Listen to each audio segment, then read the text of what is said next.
Line business کا خیال کیسے آیا؟ وہ شروع کا ٹائم تھا سوشل میڈیا کا. اس وقت لوگ صرف سیاسی باتیں کرتے تھے, تصویریں اپلوڈ.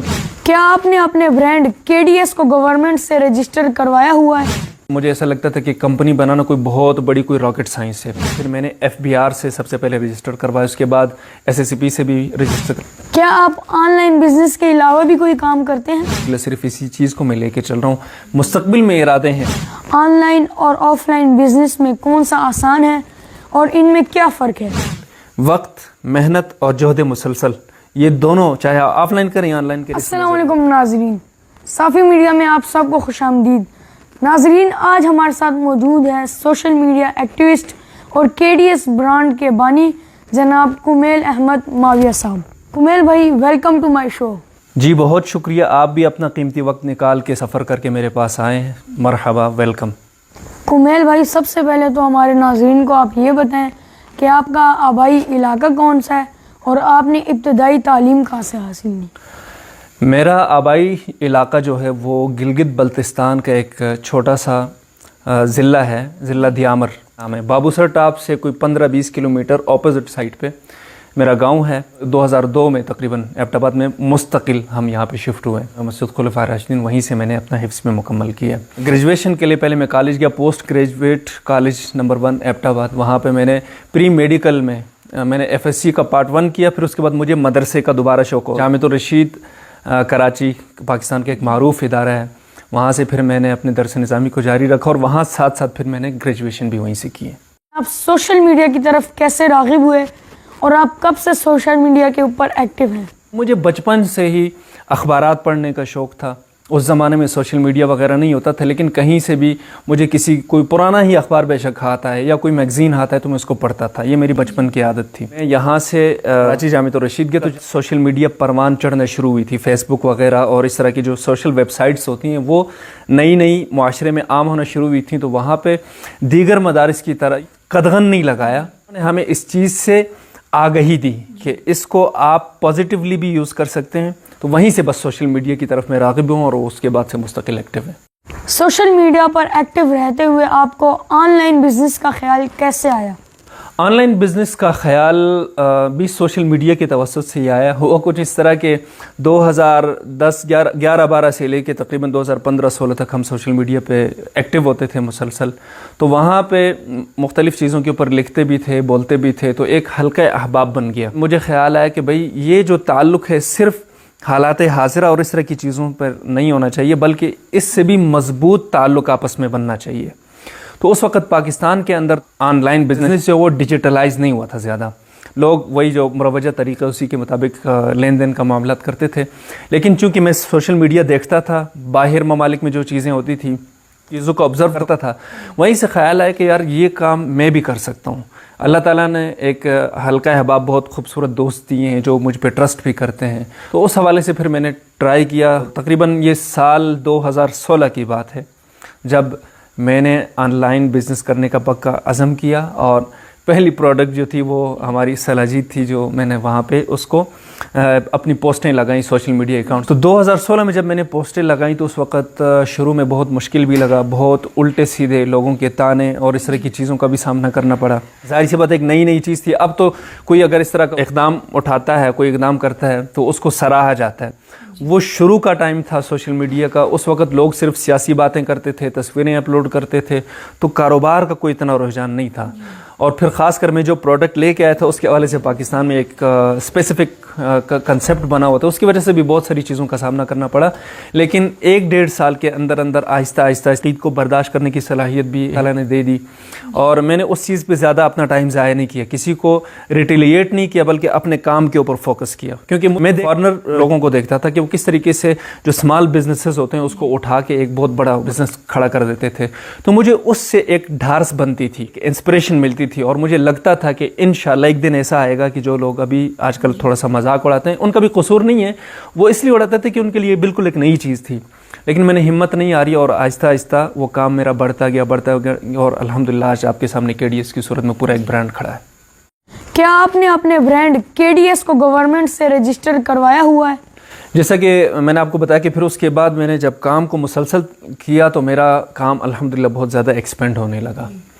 تو آپ نے جو سوال کیا کہ اس کی جو رجسٹریشن ہے حکومت پاکستان سے، تو میرے ایک دوست تھے وکیل لاہور کے، اللہ ان کو جزائے خیر دے، انہوں نے کہا کہ آپ کا کام ماشاءاللہ سے بہت بہتر طریقے سے ایکسپینڈ ہو رہا ہے، پھیل رہا ہے، اب آپ اس کو پراپر طریقے سے ایک بزنس کی شیپ دے دیں۔ دیکھیں عام دکان ہوتی ہے اس کو کوئی اتنا مسئلہ نہیں، لیکن جب آپ کام کو، آپ کا ویژن ذرا دور کا ہو اور اس کام کو بڑھانا چاہیں تو پھر آپ کے لیے ضروری ہوتا ہے کہ آپ ایک کمپنی کی طرف جائیں اور حکومت پاکستان سے اس کو رجسٹر کروائیں۔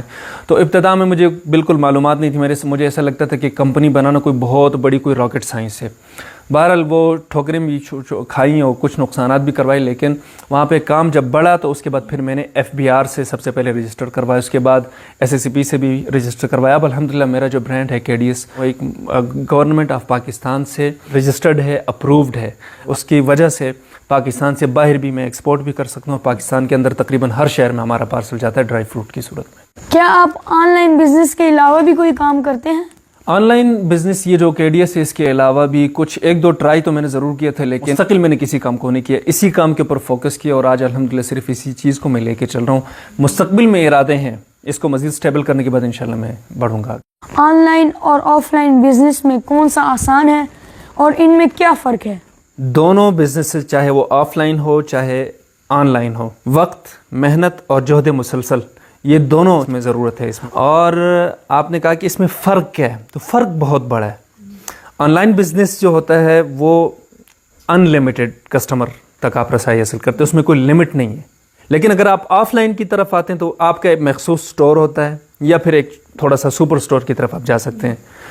آن لائن کا فائدہ یہ ہے کہ آپ آن لائن بزنس پوری دنیا میں اپنی پروڈکٹس کو بیچ سکتے ہیں، ٹھیک ہے، وہ لمیٹڈ نہیں ہے۔ آپ کا کسٹمر جس طریقے سے لاکھوں صارفین ہوتے ہیں، آپ اگر صحیح طریقے سے محنت کریں گے تو آپ کے لاکھوں کسٹمر بھی بن سکتے ہیں۔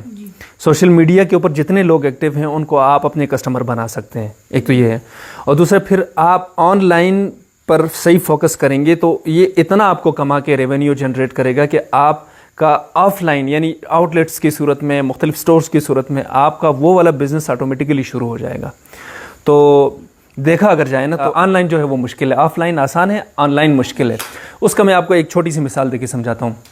آپ کی ایک چھوٹی سی دکان ہے، آپ کے پاس کسٹمر آتا ہے، آپ کے پاس چیز پڑی، آپ اس کو دکھاتے ہیں بھائی یہ چیز ہے، آپ دیکھیں اگر آپ کو پسند ہے تو لیں، نہیں تو چلے جائیں۔ لیکن آن لائن میں سب سے بڑا مسئلہ یہ ہوتا ہے کہ ہم کسٹمر کو صرف چیز فزیکلی تو نہیں دے سکتے نا، پہلے خریدنے سے پہلے اس کو ہم ویڈیو بیچ سکتے ہیں یا تصویر یا اس سے متعلق جو تفصیلات ہوتی ہیں وہ ہم ان کو فراہم کرتے ہیں۔ تو ہمارے لیے سب سے بڑی ٹینشن یہ ہوتی ہے کہ جب تک پروڈکٹ ہے وہ کسٹمر کو ریسیو ہوتی ہے، ریسیو ہونے کے بعد جب اس کو پسند آئے تو پھر وہ ایکسیپٹ کرتا نہ ہے تو اس کو ریٹرن کرتا۔ آف لائن میں یہ سسٹم نہیں، وہ بہت آسان ہے، بس یہ پیسے لو چیز دو۔ KDS کیش آن ڈیلیوری کے بجائے ایڈوانس پیمنٹ پر ہی کیوں کام کر رہا ہے، حالانکہ COD میں عام کسٹمر بھی خریداری پر آمادہ ہوتا ہے؟ تو لوگ اس طرح کرتے ہیں بھی پارسل منگوا لیتے ہیں، اگر کیش آن ڈیلیوری پہ کیا جائے، آرڈر کنفرم کرتے ہیں، اب جو شپر ہوتا ہے بھیجنے والا وہ بھیجنے کے جو اخراجات ہوتے ہیں، ڈیلیوری چارجز وہ بھی دیتا ہے، پیکیجنگ کے بھی اخراجات ہوتے ہیں، وہ بھی سب کچھ ہونے کے بعد جب اس کے پاس پہنچتا ہے، اس کے پاس اگر موقع پہ پیسے نہ ہو یا کوئی اور مسئلہ ہو یا اس کا دل اس وقت تبدیل ہو جائے، دل نہ چاہے تو وہ ریٹرن کر دیتا ہے۔ اب اس سے بہت زیادہ نقصان ہوتا ہے، پھر کسٹمر اور بھی سیلر ہوتا ہے ان کے درمیان جو رشتہ ہے نا وہ خراب ہو جاتا ہے، اور جو سیلر ہوتا ہے اس کا نقصان بھی ہوتا ہے۔ جبکہ اس کا ایک فائدہ یہ ہے، جیسے آپ نے کہا بھی تھا کہ بھئی اس میں عام کسٹمر جو ہے وہ آمادہ ہوتا ہے، بالکل ایسی بات ہے۔ ہم چاہتے ہیں، ہماری گلگت میں ایک محاورہ ہے، کم کھا غم نہ کھا۔ ہم نے شروع سے یہ رکھا کہ بھئی ایڈوانس پیمنٹ رکھتے ہیں، اس پہ جن لوگوں کو ہمارے اوپر ٹرسٹ ہے وہ ایڈوانس پیمنٹ کر دیتے ہیں، ان کو پارسل چلا جاتا ہے، پارسل جاتا ہے تو پھر نہ ہمیں کوئی نقصان ہوتا نہ ان کو کوئی نقصان ہوتا ہے۔ اگر کسی کو پسند نہیں آتا تو ہم نے ریٹرن پالیسی رکھی ہوئی، لوگ پارسل ریٹرن کروا دیتے ہیں، اس کی وجہ سے پہلے بھیجنے کا خرچہ، ریٹرن کا خرچہ، پیکیجنگ کا خرچہ، بہت سارے اخراجات فضول میں ضائع ہوتے ہیں، ٹینشن الگ ہوتی ہے۔ اس چیز سے بچنے کے لیے KDS شروع سے یہ ترتیب رکھی ہے۔ اچھا، لوگوں کو لگتا ہے کہ یار یہ ایڈوانس پیمنٹ پہ کسٹمر نہیں آئے گا، ایسی بات نہیں ہے، کسٹمر آتا ہے دھیرے ہے، لیکن جو آتا ہے وہ آپ کے ساتھ پرماننٹ ہو جاتا ہے۔ الحمدللہ آج ہمارے کسٹمر کی تعداد تقریباً 6000 سے اوپر چلی گئی ہے جو ریپیٹ کسٹمر ہے۔ KDS کی ریٹرن پالیسی ہے یا نہیں؟ اگر ہے تو کیا طریقہ کار ہے؟ وہ خریدار ہوتا ہے اس کے لیے ہماری فقہ ہمارا دین ہے، اس نے بھی اس کو خیار رویت دے رکھی ہے۔ الحمدللہ میں مدرسے کا پڑھا ہوا ہوں تو مجھے اپنے اور اسلام پسند بھی ہوں، اس وجہ سے میری کوشش ہوتی ہے کہ میں دین کے اصولوں کے مطابق ہی کاروبار کروں۔ تو KDS کی جو ریٹرن پالیسی ہے وہ بہت ہی زبردست ہے. ہمارا جو بھی انوائس جنریٹ ہوتی ہے, بل جنریٹ ہوتا ہے جو کسٹمر کو جاتا ہے, اس کے بالکل جو ٹرمز اینڈ کنڈیشن کی باٹم لائن ہے وہاں پہ ہم نے یہ چیز باقاعدہ لکھ کے رکھی ہے کہ ہمارا پارسل پہنچنے کے بعد کسی کو چیز پسند نہیں آئی, بے شک ہماری چیز صاف ستھری ہے, لیکن اس کو اگر پسند نہیں آتی, وہ واپس کرنا چاہتا ہے, تو 3 دن اس کے پاس اختیار ہے, وہ اس کو ریٹرن کرے, اپنے پیسے واپس لے لے. تو یہ ریٹرن پالیسی ہے. کمیل بھائی KDS سپلائی کہاں سے لیتا ہے؟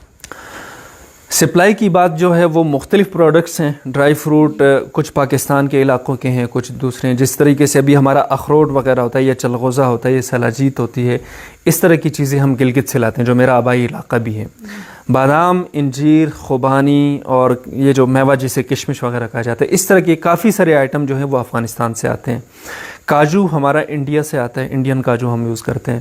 اور پستہ اور اس طرح کی 1-2 چیزیں, کھجوریں وغیرہ, وہ ایران سے آتی ہیں. ٹھیک ہے, تو یہ کوئی ایک اسپیسیفک سپلائر نہیں ہوتا. اگر آپ پرسنٹیج کے حساب سے کریں تو زیادہ تر جو موسٹ سپلائی ہے نا, اس کا پرسنٹیج اگر 80% کہیں تو وہ افغانستان سے. کمیل بھائی آخر میں آپ سے یہ جاننا چاہوں گا کہ آپ مدارس اور کالجز سے فارغ ہونے والے اسٹوڈنٹس کو کیا مشورہ دینا چاہیں گے؟ چاہے مدارس کے فارغ التحصیل ہوں یا کالجز اور یونیورسٹیز سے فارغ ہونے والے جو اسٹوڈنٹس ہوتے ہیں, ڈگری ہولڈر ہوتے ہیں, ان کو سب سے بڑا مسئلہ یہ ہوتا ہے کہ اب ہم کیا کریں. اسلام کی آپ تاریخ دیکھیں گے نا, تو آپ کو تاریخ میں ہمارے پیغمبر علیہ الصلوۃ والسلام ہو یا صحابہ کرام ہو, آپ کسی کو بھی اٹھا کے دیکھیں گے تو وہ تجارت سے منسلک تھے. دینی جو تعلیمات تھیں وہ للہ فی اللہ تھی, باقی جو ذریعہ آمدن تھا وہ تجارت تھی. میں تو یہی کہوں گا, یہ تو گورے نے آ کے سارا سسٹم خراب کر دیا نا, کہ یہ کلرک والا سسٹم بنا دیا. ڈگری ہولڈرز, اس میں آپ جا کے دیکھیں اس کی آخری اپروچ کیا ہوتی ہے, کلرک ہی بنتا ہے, کسی کے لیے کام کرتا ہے, کوئی اپنا ذاتی نہیں ہوتا. تو میں یہ کہنا چاہوں گا کہ اگر آپ کو کوئی بہت اچھی آپ نے ڈگری حاصل کی ہے اور آپ کو کوئی بہت اچھی جاب مل رہی ہے جس سے آپ کا جو سروائیول ہے وہ اچھے طریقے سے چل رہا ہے, آپ کی سیونگز ہو سکتی ہیں, تو پھر ٹھیک ہے آپ جاب کریں. لیکن کوشش یہ کریں کہ آپ خود یا اپنے بچوں کو, جو نئے طلبہ آتے ہیں, وہ کوشش کریں کہ آپ اپنے ارد گرد دیکھیں کون سی چیز کی معاشرے کے اندر ضرورت ہے, جو پورا کرنے کی آپ کے اندر صلاحیت بھی, کہ وہ لوگوں کی جو ڈیمانڈ ہے اس کو سپلائی کر سکتے ہیں. تو اس طرح کا چیز دیکھ کے چھوٹے لیول سے بے شک کام کریں, لیکن کام اپنا کریں. مدرسے کے طلبہ ہوں یا سکول کالجز کے جو اسٹوڈنٹس ہوتے ہیں, وہ جب ایک ڈگری لیتے ہیں نا, تو ان کے اندر ایک سریہ سا بھی آ جاتا ہے کہ بھئی اب یہ والا کام ہمارے تو شایع نشان ہی نہیں ہے, میں ریڈی کیوں لگاؤں گا, میں اس طرح کا کام کیوں کروں گا.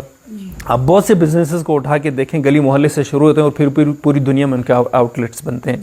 کام کوئی بھی چھوٹا بڑا نہیں ہوتا, کام ہوتا ہے. انسان کو جو بھی کام ہو, جو اپنا ذاتی کام ہو, کسی بھی کام کو کرنے میں کسی طرح کا بھی کوئی آر محسوس نہیں کرنا چاہیے, الا یہ کہ کوئی غیر شرعی کام ہو.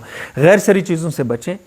باقی آپ چھوٹا کام شروع کر دیکھیں, سٹیپ بائی سٹیپ چڑھتا ہے نا. انسان ایک دم چھلانگ لگا کہ بلڈنگ کی چھت پہ جا سکتا ہے, نہیں جا سکتا. پہلے ایک سیڑھی چڑھتا ہے, پھر دوسری, پھر تیسری, سٹیپ بائی سٹیپ. تو آپ کوئی چھوٹا کام کریں, اپنا کام کریں, دھیرے دھیرے آپ کا کام بڑھے گا, اور ایک وقت ایسا آئے گا کہ آپ بہت سے لوگوں کی اس کی کفالت کا ذریعہ بنیں گے. تو اپنا کام شروع کریں. اللہ تعالیٰ سے میری دعا بھی ہے کہ اللہ تعالیٰ تمام لوگوں کو رزق حلال بہت وافر مقدار میں عطا کرے. کمیل بھائی اپنا قیمتی وقت دینے کے لیے آپ کا بہت بہت شکریہ. ناظرین اسی کے ساتھ مجھے دیجیے اجازت, ملیں گے پھر کسی نئے ویڈیو کے ساتھ, تب تک کے لیے اللہ حافظ.